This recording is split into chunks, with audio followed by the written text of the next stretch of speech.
I would like to invite you on a journey to see what you can do for the environment.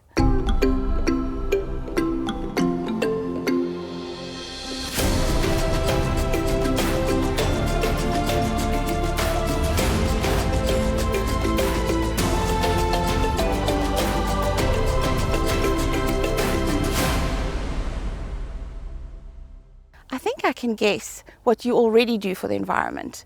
You recycle, right? You carpool when possible. You use water sparingly and you use renewable energy sources when possible. But have you thought of people who don't have much to throw away, who don't have water on tap in their homes, who don't have conventional homes, people who don't own cars or even have enough food? They can't do all these things we do to save the environment. Where do they fit into the environmental crisis? Or are they perhaps victims with the planet? So right now, I'd like to invite you on a vacation. A vacation? Yes, a vacation. I'd like to suggest that vacation is a great concept for addressing the problem of the environment. I'm a South African living in the beautiful, socially complex country of South Africa, in the global south and in the city of Cape Town, to be precise. South Africa's many natural attractions and diverse culture make it a top vacation destination for millions of privileged tourists from the global north every year. I'd like to show that both a macro and micro approach to the environment is important. So come with me on a short vacation into the context of my country as we continue our quest for what you can do for the environment. Tourism is not South Africa's only contribution to our GDP. Our rich natural resources have historically made the country an economic contender. While the greater continent of Africa has contributed very little to the global carbon footprint, South Africa ranks at number 14. This planet is our combined home, and we are all responsible for saving it. We are dependent on nature, so when we save the environment, we save ourselves. And yet I wonder how many people who live here or who visit South Africa are concerned about what climate change will do to us and our most vulnerable.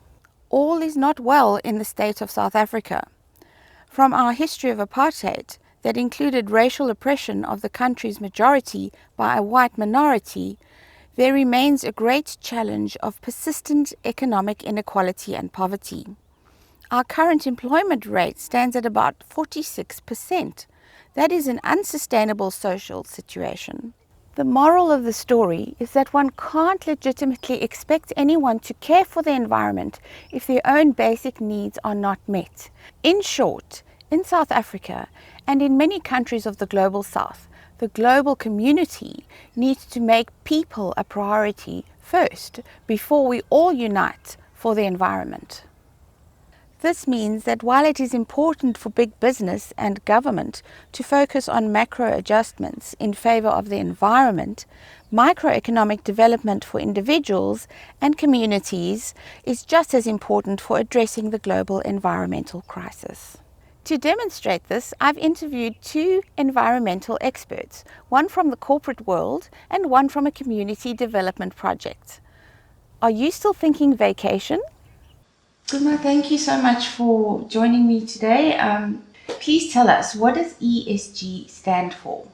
Okay, sure. So ESG basically stands for the environmental, social, and governance aspects of a business. So on the environmental side, we're looking at how it uses natural resources. Does it emit any emissions into the atmosphere that might impact the environment? Do any of its processes have an impact on the environment and the extent of that impact? On the social side, we're looking at its relationship with employees, how employees are treated within the company, also its relationship with communities. So are they dealing in good faith with communities? Are they engaging communities appropriately? And on the governance side, we're looking at what kind of policies and governance structures are in the business to manage the relationship with communities, to manage their environmental impact as well, and whether or not they have the right skills and experience and knowledge in those leadership positions and in those governance structures to be able to do so sustainably into the long term. So we look at that in totality. And why is it important for any company to strive for these particular goals? These aspects ultimately have an impact on whether or not the company can continue to do what it does into the long term. So we like to call these pre-financial aspects of the business. They ultimately have an impact on the financial performance of the business. Can you give us a case study about how the environment is being impacted? I believe there's one to do with Eskom and the community in Mpumalanga, which is a province in South Africa. Sure. So one of the tragedies of our industrialization, or how we produce energy, is what we emit into the atmosphere in order to have the electricity in our homes and to run our businesses.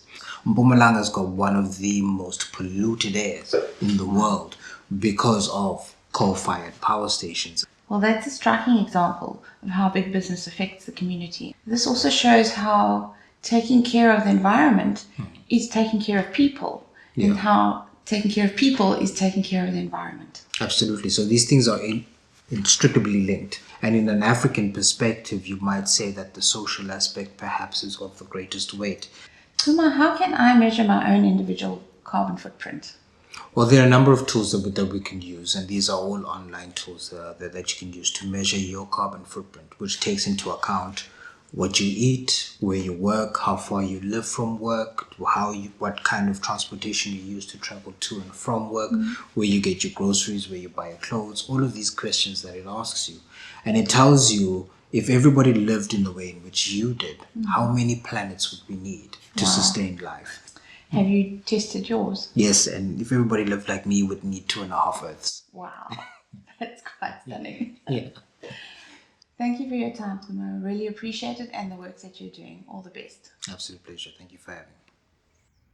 This multicultural country consists of people from many faiths, including African indigenous religions, Christianity, Islam, Hinduism, and Buddhism, even more.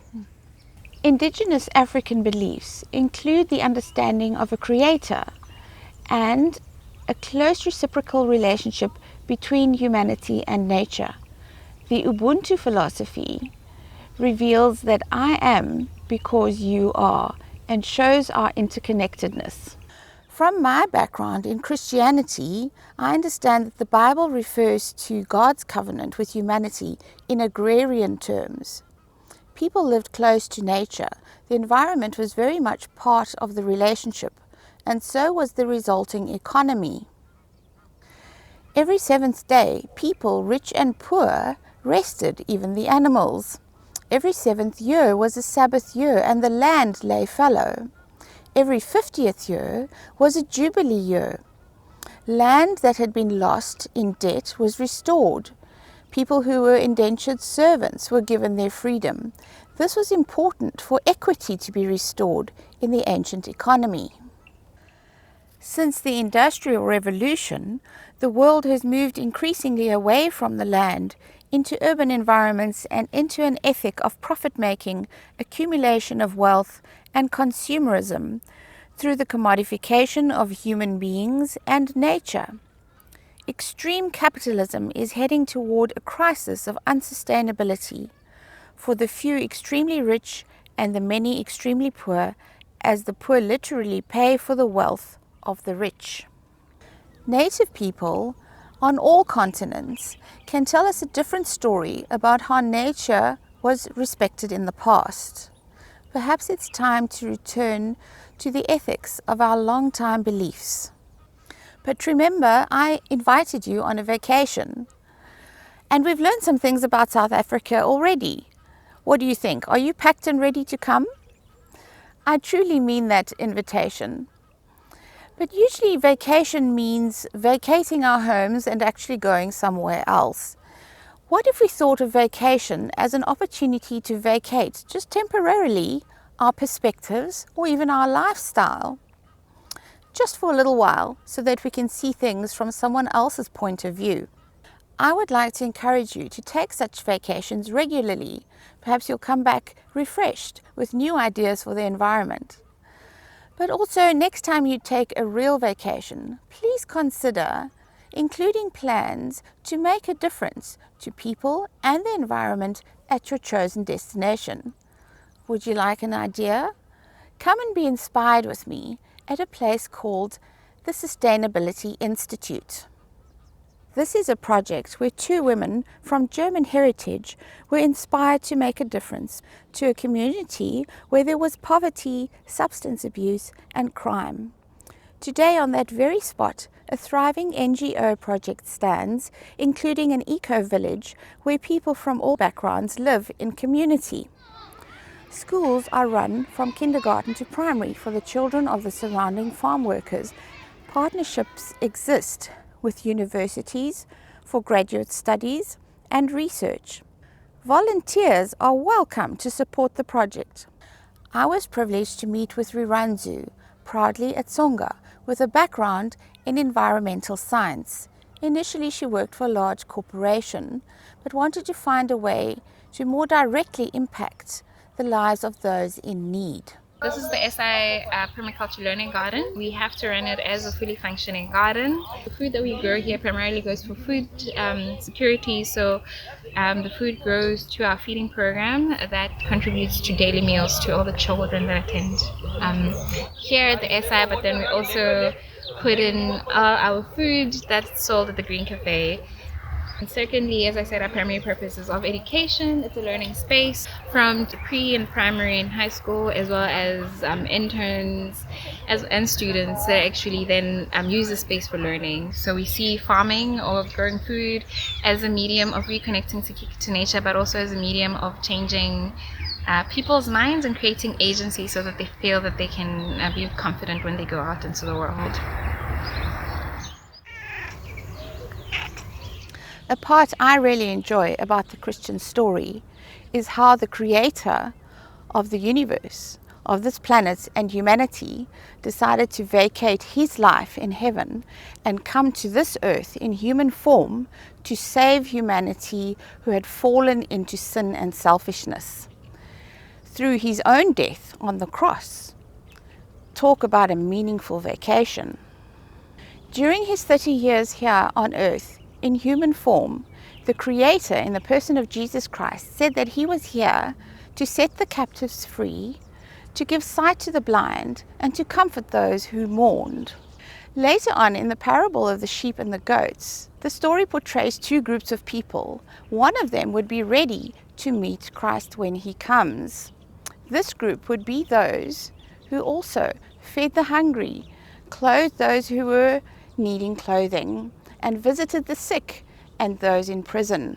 It seems like Jesus too felt that helping the poor and needy was a priority in this world.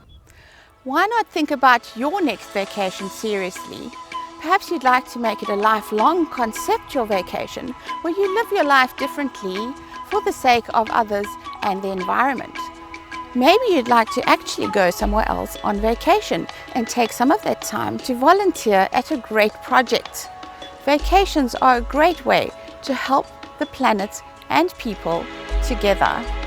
Go on vacation and help the environment.